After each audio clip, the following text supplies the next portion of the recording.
Letter 50. To the Honourable Daines Barrington, Selborne, April 21st, 1780.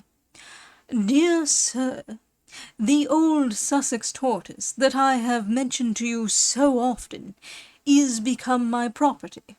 I dug it out of its winter dormitory in March last, when it was enough awakened to express its resentments by hissing, and packing it in a box with earth, carried it 80 miles in post-chaises. The rattle and hurry of the journey so perfectly roused it that, when I turned it out on a border, it walked twice down to the bottom of my garden.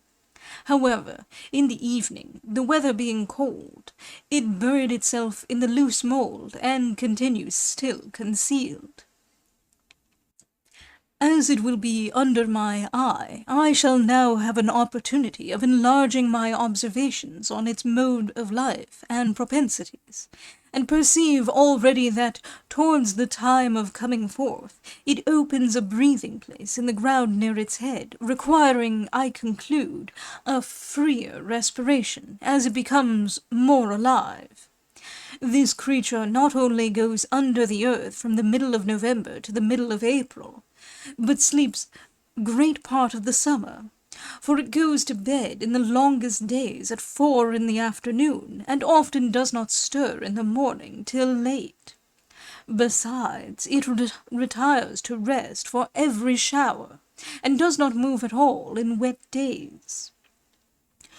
When one reflects on the state of this strange being, it is a matter of wonder to find that Providence should bestow such a profusion of days, such a seeming waste of longevity, on a reptile that appears to relish it so little as to squander more than 2/3 of its existence in a joyless stupor, and be lost to all sensation for months together in the profoundest of slumbers.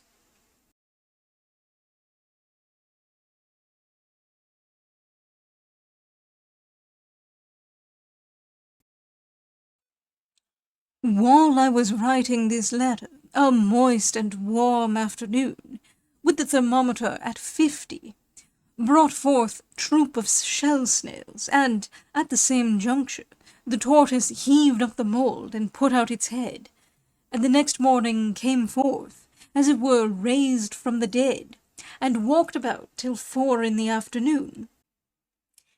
This was a curious coincidence, a very amusing occurrence, to see such a similarity of feelings between the two Pherekos, for so the Greeks call both the shell-snail and the tortoise. Summer birds are, this cold and backward spring, unusually late. I have seen but one swallow yet. This conformity with the weather convinces me more and more that they sleep in the winter.